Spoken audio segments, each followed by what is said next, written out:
Hello and welcome back to Moonchildren by Andrew Matthews. Chapter 3. Next morning at 11 o'clock, Quit met Rose and Jude at the Brazil Lounge. Their usual rendezvous. The Brazil Lounge had no connection with Brazil and wasn't a lounge, but a snack bar that had last been decorated in the 1970s. Plastic-topped tables, sugar shifters with chrome spouts, ketchup in polyhydrin tomatoes, fizzentically designs on the walls. It was popular with local teenagers because it was naff, cheap, and the guy who ran it didn't hassle you if you made a cup of coffee last an hour. Ruth and Jude were already there when Quid arrived. They'd been an item for 3 months. Quid liked Jude, and she became as much as his friends as Russ's girlfriend. She and Russ were physically opposites. He was dark-haired and lackey, she was blonde and round. Jude definitely didn't go in for the eating disorder or heroin chick. As soon as Quid sat down at the table, Ruth said, "Well, hole in the ground you get out water out of," she said Quid. Russ grimaced. "I mean the big date, dipstick. How did you get on?"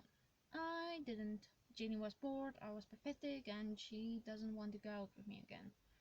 "Bummer." "Sure, but I think I'm getting the hang of rejections. I might as well face it. When it comes to girls, I don't have the right stuff. Is there something I should know about myself that you haven't told me?" "Yes," said Jude. "You have no taste." "Excuse me?" "Get real, Quid. Jenny covers. She's so up herself, her shoes doesn't touch the ground. You always go for the wrong girls, don't you?" "No." "No." Jude used the finger of her left hand to count off Quid's previous disasters. "Mandy James is so obsessed with riding that she'll probably wind up marrying a centaur. Tessa Crawford puts padlocks on her underwear, and Gail Hosking is a manic depressive who never gets manic. You put yourself in a no-win situation every time." "Maybe he's a masochist," Rush chipped in. "They do things for kicks.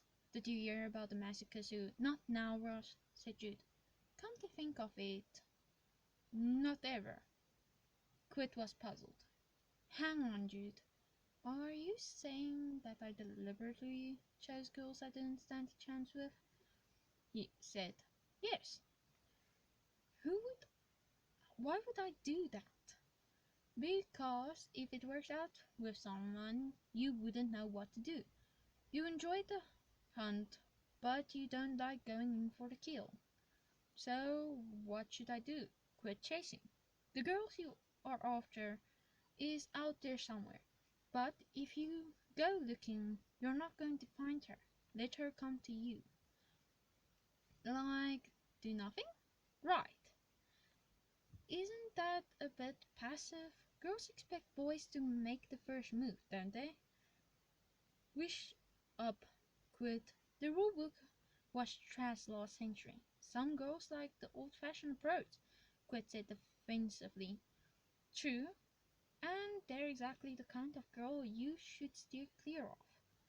"Lighten up, you two," Russ grumbled. "All this reverse psychologically is doing my head in. You're jealous, Quid." "Of what?" "Me. You're happy with who you are. I've got angst, poor self-esteem, and a massive problem with forming relationships. That's what makes me a real adolescent, and you a fake." "You have a point there, Quid. Why don't you find a nice quiet corner and sit on it? Hey, guess what I saw this morning?" "Your bedroom?"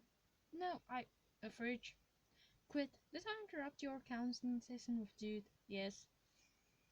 "Then we're quits, okay? Let me finish. You know that old house at the top of Penhelm Rise?" "Uh-huh." "Someone moved in there." Quid's jaw dropped. "You're kidding." "Nope. I passed it on the way to Jude's. It had a car in the drive, new curtains, the whole deal. You'd want to live there. Russ shrugged. Someone seriously weird, he said. Quid was so intrigued by what Roos had told him about the house on Pelham Rise that on the way home he got off the bus 2 stops early to check it out. As he climbed the rise, his memories took him back in time. It had been a warm, sunny day like this. Quid and his then best friend, Martin Binding, got fed up with the game they were playing and decided to inspect the old house they heard other kids at their junior school tell stories about. The house was haunted by a ghost of a murderer child, or a witch of a murdered child, or a witch lived there, or a vampire slept in the attic during the day and came out at the night to drink blood. It all depends on who was telling the story. The instant Quid saw the house, he understood the stories. It was set back from the road and looked like it had been transported directly from the center of Spookville. Pointed gables, Gothic arches, an overgrown holly tree at the front, every window grey and dusted with cobweb. Kit couldn't make out any brickwood because the walls were covered in thick layers of ivy.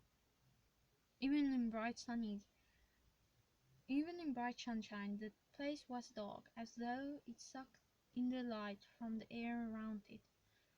Quid had the uncomfortable notion that someone had dreamed the house in the nightmare and woken up to find themselves trapped inside it.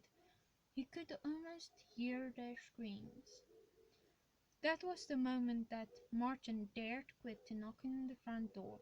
At first Quid wasn't having any, but Martin double-dared him and started clucking like a chicken. Quid knew there was no way out and physiqued himself up. 10 seconds to reach the door, 2 quick raps, 5 seconds to run away. Easy peasy. He stole along the drive, heart pumping, stretching his hand towards the knocker, and the door swung back. An old lady stood just inside the threshold. She had the hook on her nose and the leathery skin. Her eyes stared without seeing. Her closed mouth. There were holes in the toes of her carpet slippers. At her feet crouched a black cat with fluffed up tail. The cat's hollow sound like a human voice chattering, "No, no, no," the old lady smiled. "You've come back, Herbert," she said. I knew that if I waited, you would come back. Your room is just as it was. I've kept it ready for you." She opened the door a little wider. "Won't you come in?" Quid flipped. He was off down the driveway faster than he knew he could run, onto the street and down the rise, certain that he'd met the hag from every fairy tale story he'd been heard, and that the rooms of the house were littered with the gaunt bones of children. The memory faded, leaving behind a cold patch between Quid's shoulder blades that made him shudder. Now he felt sorry for the old woman. She must have been senile and mistaken him for some long-lost relative. But at the time she totally weirded him out. He paused on the pavement, and for a moment the house appeared exactly the same as it had that day. Then he noticed the differences. The holly tree and the ivy were still there, but the tree had been flipped and shaped, the ivy cut back. The windows sparkled in their freshly painted frames. The brass wood on the door had been polished until it shone. The drive was broad and bending plants, and someone was gazing at him from the bay window on the ground floor. A girl with glossy black hair and pale skin, her eyes hidden behind designer shades. She was tall, with an athletic build and square shoulders, and she held herself as straight-backed as as a ballerina. They could only have stared at each other for a few seconds, but it felt far longer. When it dawned on Quid that he was gawping at the stranger, he instinctively waved to cover his embarrassment. The girl waved back before retreating out of sight. Quid wandered off in a gaze. He forgot where he was supposed to be going and carried on over the crest of the rise. Next thing he knew, he was in Gladstone Sent, much further from home than he'd aimed to be. Only then did it register how striking the girl in the window had been, maybe even beautiful. Quid had the oddest hunch that they'd meet again, though he could honestly say that he though he couldn't honestly say that he was looking forward to it. Chapter 4. Vera heard the chatter from the cat flap sized her walk stick and hobbled to the kitchen. Malkin, where have you been, you bad cat? But there was no sign of Malkin, just a mocking breeze of pushing. Sorry, let's try this again. Chapter 4. Vera heard that the clatter of the cat flap, sized her walking stick and hobbled to the kitchen. Malkin, where have you been, you bad cat? But there was no sign of Malkin, just a mocking breeze that pushed the cat flap to and fro. Vera chewed to her bottom lip. It was almost 9 o'clock and the light was fading fast. She hadn't seen Malkin since lunchtime, when he's gone out to lie in the shade of the bushes at the bottom of the garden. At 6, Vera had been vaguely concerned. Now she felt a sharp anxiety. Daft old bat, poring over a cat, she mumbled. She knew that she was being ridiculous, but she couldn't stop herself. Malcolm was the only company she had. Her husband had died years ago. A few surviving friends were bedridden or too gagged to recognize her. She had 2 sons, but they were no comfort. One lived over 300 kilometers away and seldom bothered to visit her. The other had immigrated to Australia and never visited at all. He was a disembodied voice on the satellite link at Christmas. For hours Vera had done her best to stay calm, reminding herself that Malcolm had gone missing before and had always turned up eventually. But other thoughts began to seep through, morbid thoughts, about a pearl that faced a cat in a world of speeding cars and gangs of cruel children. Last week, the local paper carried a report of a cat who had been starved to death after being accidentally locked in a garage. Vera grew tired of waiting. She picked up the box of cat crunchies and stood next to the kettle on the work surface. Opening the back door and stepping outside, a wave of noise engulfed her. Traffic, the blaring of the next door's TV, the whoop of a police siren, a passing bus roaring and hissing. How was she expected to make herself heard over the din?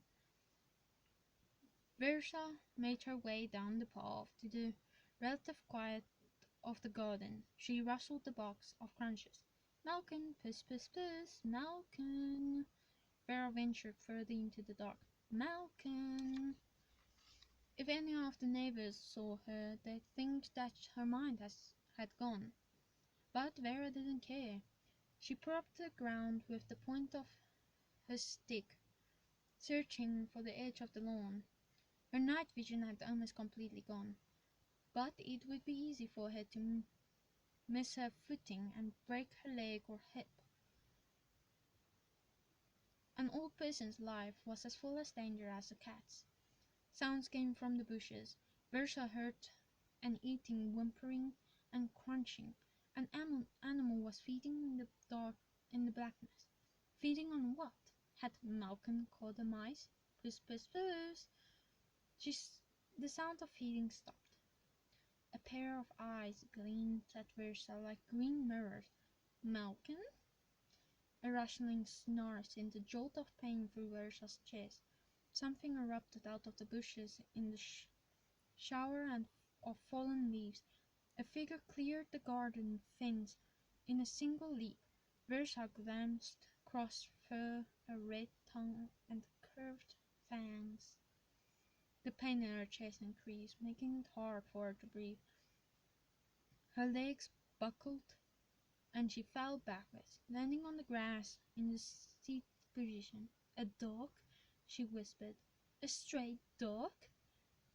It was the only explanation that her mind could accept. Chapter 5. Quid opened his eyes, rolled over to check the time, and groaned. He never cracked being on holiday. His internal clock always set its alarm for 7.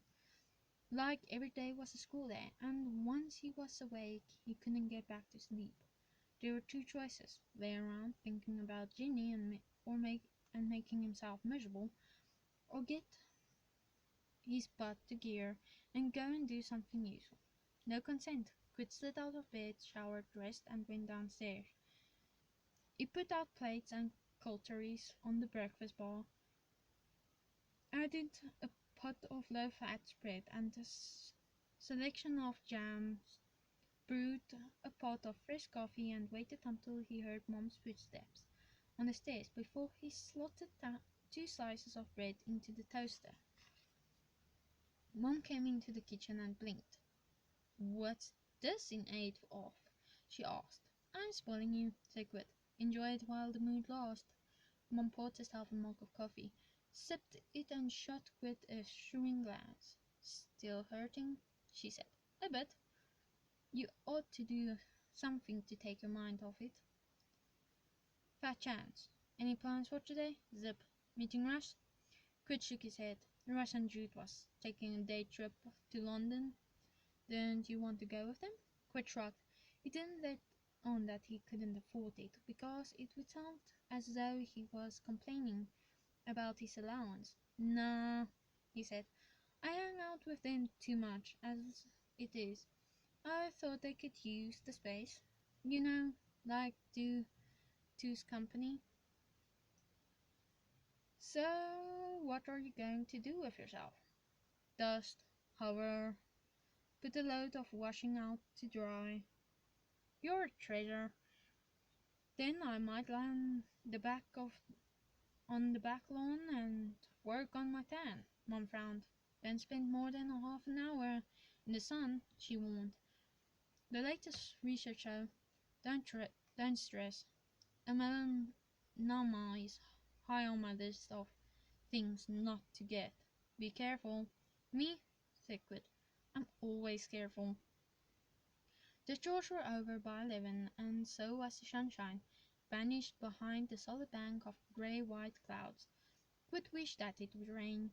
Humidity was high, and the bank, clean air made him claustrophobic. He swapped his jeans and trainers for shorts and sandals, grabbed the paperback Wounded Bullets Don't Listen from the bookcase, and headed for Veronica Park in search for a vacant bench. The park was busy. A bowling match was in progress on the green. The tennis courts were fully occupied. Kids were going bananas on the rope slides and climbing frames of the adventure playground. An overheated jogger was exercising his way towards his first heart attack. A man was walking a pair of expensive-looking German shepherds. Above the park, a square dome squadron of swift screeched and dipped low in pursuit of insects. Quid strolled along, thinking about nothing in particular. He found himself in an awkward situation. He noticed a young guy reading a magazine on the bench up ahead. But when he got closer, he saw that the magazine was the big issue, and the guy was Martin Binding. Quit's problem, should he say hi or not? It was hard to figure how close they'd been. Even after being put into different classes at secondary school, they kept up their friendship, but in year 8, Martin changed. He grew half a meter taller, his voice broke, and he started shaving. He went on daring people to do stupid things. But the days turned nasty. Martin dropped Quit, got in with the year 9 bad boys, and built himself a reputation as Mr. Attitude. In and out of trouble at school and with the police, language of detention and cautions. Just before the summer holiday, he'd been suspended for fighting. Quit hesitated, wondering whether he should walk by without saying anything or turning around and go the other way. Before he could decide, Martin looked up, grinned and said, "Been a long time, hasn't it, Quit?" Yes, it has. Going somewhere? Not really. Martin gestured to the empty space beside him. "Take a seat," he said. Quit couldn't have made an excuse, but Quit have could have made an excuse, but the memory of the old friendships tugged at him, and he sat down. Close to Martin didn't look so hot. Stumbled on his jaw, Stiples on his jaw, Zed's eyes kind of sunken in, black crescents under his fingernails. "What happened with you?" Martin said. "Not a lot. You?" "I'm taking care of business." Could cost about the about for a topic of conversation. "Quite a coincidence running into you," he said. "I was thinking about you yesterday." "Yeah?" I went past the house on the top of Pelham Rise. Remember that old lady and the cat?" Martin stared at Quit, as though sizing him up. "No," he said. "I forget a lot of stuff these days." Quit nodded at the big issue. "You interested in the homeless?" "Sure," Martin said with a strange smile. "There are plenty of them around. Get this." He opened the magazine and held out for Quit to see. "Four faces under the headline, 'Missing. Can you help?'" "Know how many people go missing every year, Quit?" "How many?" "Enough to feed an army." Martin doubled over laugh. Lungs wheezed as he breathed in. He coughed, walked, and spat. "Enough to feed an army," he said again, wiping his mouth with the back of his hand. Quid wasn't sure what planet Martin was on, but it certainly wasn't Earth. "You okay, Martin?" he said. "How do you mean? Are you feeling okay?" Martin's eyes flashed, and he clenched his fist, crumbled the magazine. "What's it to you?" he demanded. What do you care? What does anybody care?" "Hey, calm down, will you?" Martin rage forced him to his feet. "You can't tell me what to do," he snarled. "You can't even see me, Quit. I'm invisible, like a missing person. When I look in the mirror, no one's there, but I'm real." "I know you are." "No, you don't. You don't even know what real means." Quit strutted off, twisting the copy of the big issue into a rope. "Martin?" Quit called. Martin didn't respond. Quit was relieved. Now that kid has a problem," he said to himself. The encounter with Martin left Quit feeling shaky, and he tried to forget about it. But by burying himself into the pages of Who Did It. It proved tough going. The author of Bullets Don't Listen must have been paid by the word. Quit spotted the murderer in the first chapter, but ploughed on through the cozy vicarage, tea parties, and bodies in conservatories. all located in an England that only existed in detective stories. The plot occupied part of his mind. The rest mulled over Martin's behavior. The guy was right out there. Violent mood swings, paranoid, grumbling, bizarre humor. What? Was it a mental thing? Or had Martin dropped one tab too many? Whatever Martin's problem was, Quid had his fingers crossed that it wasn't catching, as if to dash his hopes. In the back of his head tangled, like someone was watching him from behind. Come on, Quid, he thought. Who'd want to watch you? On a scale of watchable, you come just below drying paint. But the feeling wouldn't go away. Quid slowly turned and saw the girl from the house on Pelham Rise.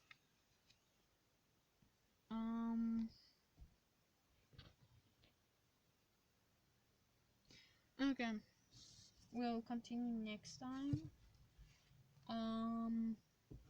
Have a lovely day, evening, or morning, whatever the time is at your place, and see you next.